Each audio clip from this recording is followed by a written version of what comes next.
When you take enough GLP-1 to start to slow down your gut motility, which even a microdose can do, and you don't take care of your gut health, this is why I had a course and why the course was so beefy, because I had to cover a lot of this information. If you don't take good care of that gut motility and that gut health, and I think the best way to do that is through exercise. So those of you on a GLP-1 who are not exercising, I am so sorry, but you are potentially so screwed at the end of this. I do want to mention that we've got a few players again to keep in mind as I go through this. So we've got other signaling peptide hormones that play on appetite. They play on meal timing. They play on when you are done eating. They play on, are you full? Are you getting full? It's all an orchestra, and there's different players that are secreted from different parts of our body, our gut, our brain, our fat, you name it. And so this is a very complicated orchestra, and it's like asking a very high-level jazz band to like forego their drummer or something. Or we could look at GLP-1 as just the bass drum, right? It's a big, heavy, that's a hammer when it comes to a band. So the bass, if the drummer starts hammering the bass drum, everyone's going to hear it, more so than the guitar player maybe plucking an incorrect string. So think of GLP-1 as like the big hammer, but you can't just keep hammering.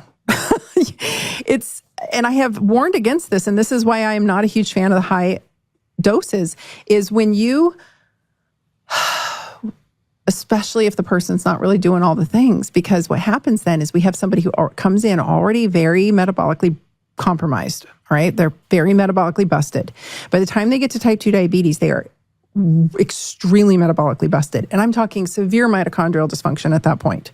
Severe lipopolysaccharide production in the gut, which means the gut is usually way whacked out, which means the liver's whacked out and the pancreas is whacked out and the gallbladder's whacked out. Like the whole system is already in severe chaos by the time we get to type 2 diabetes. That's been going on 10, 20 years, okay?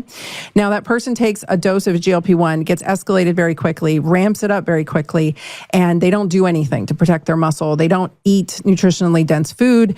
They don't prioritize their strength, their muscle.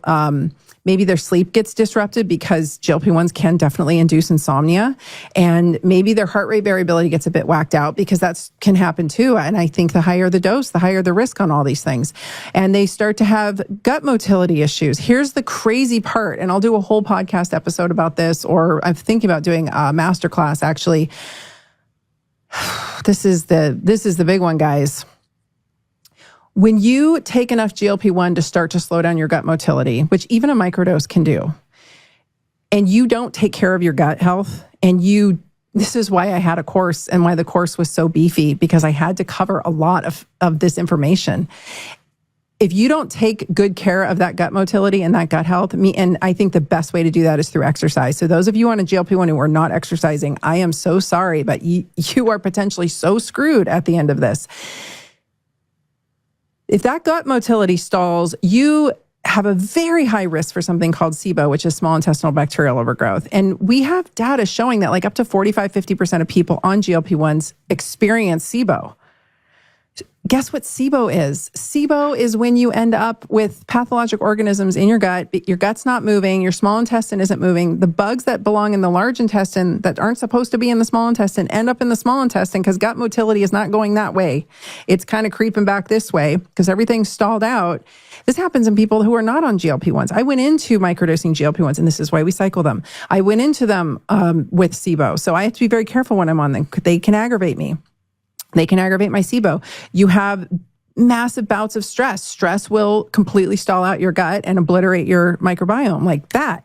And so you've got someone who's really stressed out. They're not taking care of everything else. They're not, and let's just throw in hormones for good measure. I mean, once estrogen starts leaving the building and progesterone's off, we start to get significant changes in our gut health, our gut motility, our liver health, our pancreatic health. Like all of those are dependent on good hormonal milieu. And now we add in a whopping dose of GLP-1. And now we've got SIBO. And guess what SIBO is, guys? SIBO ends up with much higher levels of lipopolysaccharides. Guess what lipopolysaccharides do? Induce diabetes. and chronic pain and brain fog and Alzheimer's and all kinds of things. And so I'm not saying the GLP-1 is doing this. I'm saying SIBO, which is very common. And I would say that, I joke with my colleagues I think it was Kyle from Level Up was on my pod recently, and he said, "So how many people do you think have leaky gut?" And I was like, everyone.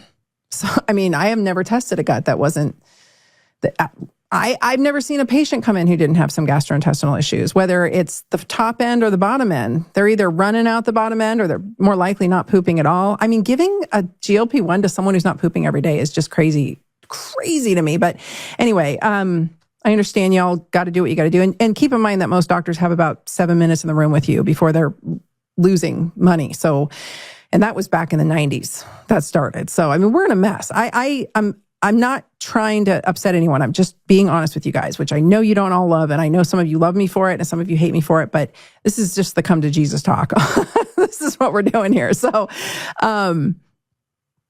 if we're making SIBO worse and we're elevating levels of lipopolysaccharide in the system, then we are inducing a more severe metabolic dysfunction overall. So it is severely ironic and terrible that high doses of GLP-1s induce SIBO in virtually half of the people who take them. And I'll put the link in the show notes for you to look at the study. There's a few of them I found, but this is just where we're at, okay? So this is why I was so adamant and beating that drum and taking all the hits for it, because I was like, you guys, we got to bring this dose down and we got to figure out how to do it. And it is a lot of lifestyle. So they're just one tool in the toolbox. Anyway, according to this study, people on average regain at a rate of 0.4 kilograms per month after cessation of the weight loss medications, leading to a projected return of baseline weight after 1.7 years. Keep in mind, this was like the mean. So they looked at all these people in all these studies, and there were some that were like on the low end and some that were on the high end, and they had to, come up with a mean to report the data. Although weight loss resulted in improvements in hemoglobin A1C, fasting glucose, total cholesterol, triglycerides, systolic and diastolic blood pressure, all markers returned to baseline within 1.4 years of treatment cessation. The rate of weight gain after the cessation of the weight loss medications was faster than after the cessation of lifestyle, basically. So they looked at two things here. There were 37 studies, 63 intervention arms, 9,441 adults with overweight or obesity.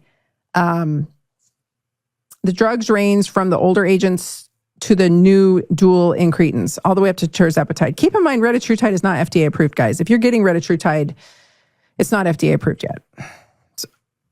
And you're probably getting it from a research lab. So I'm not going to talk on that until we have it.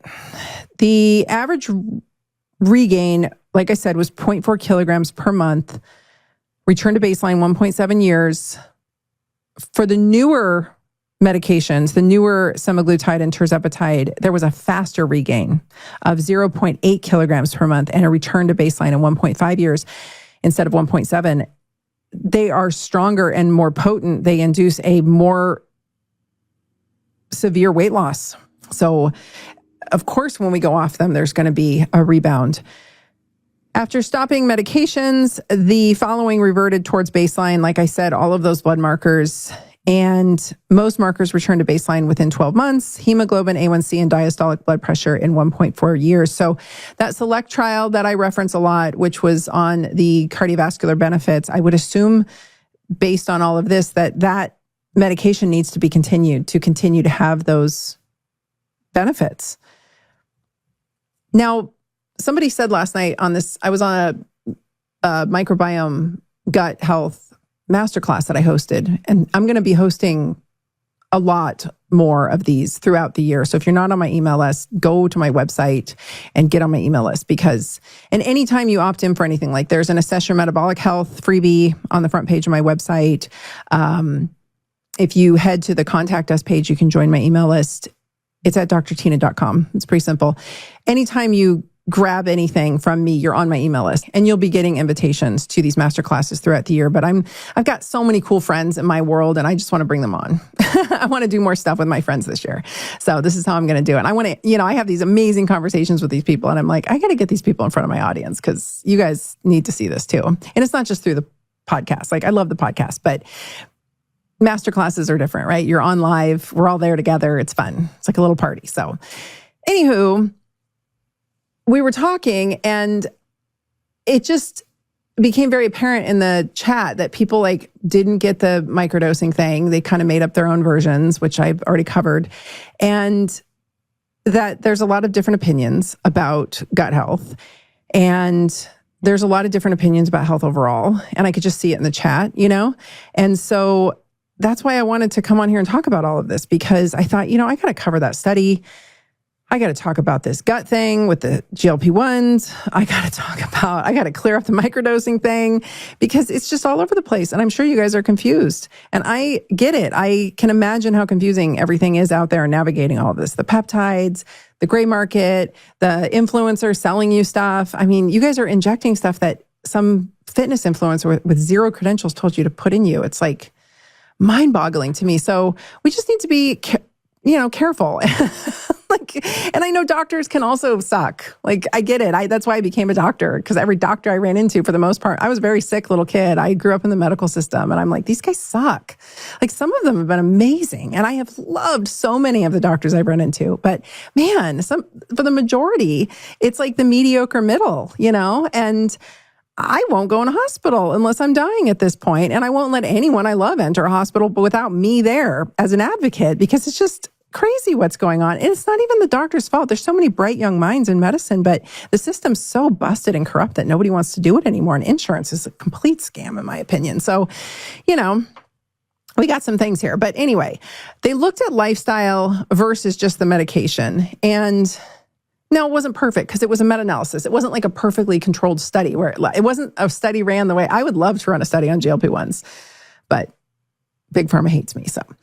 So there was the weight loss medications, and then there's behavioral weight management programs. And what they found was that the people on the medications had a 0.4 kilogram per month regain.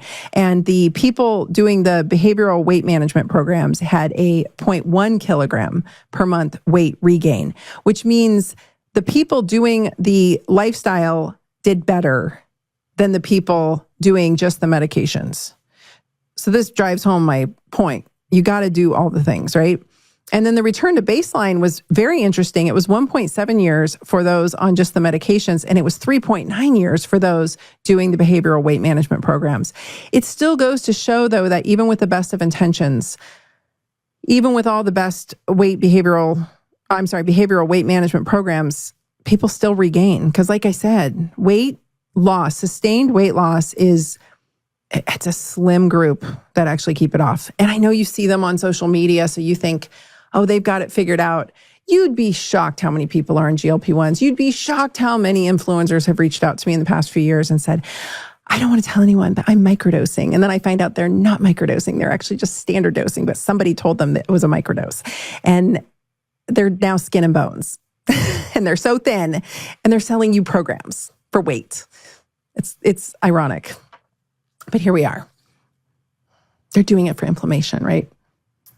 I mean, I'm not dissing anyone. I actually got too thin when I first started microdosing, and I was like, oh, that's too high. I was nowhere near even half the standard starting dose, and it was too high.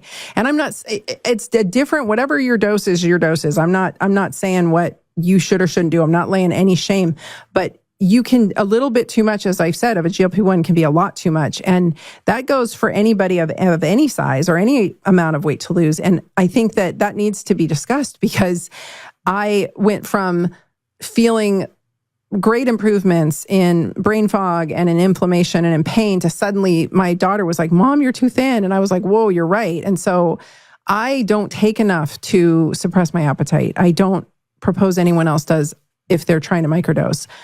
Anyway, I'm going off on a tangent. When you take enough GLP-1 to start to slow down your gut motility, which even a microdose can do, and you don't take care of your gut health, this is why I had a course and why the course was so beefy, because I had to cover a lot of this information. If you don't take good care of that gut motility and that gut health, and I think the best way to do that is through exercise. So those of you on a GLP-1 who are not exercising, I am so sorry, but you are potentially so screwed at the end of this.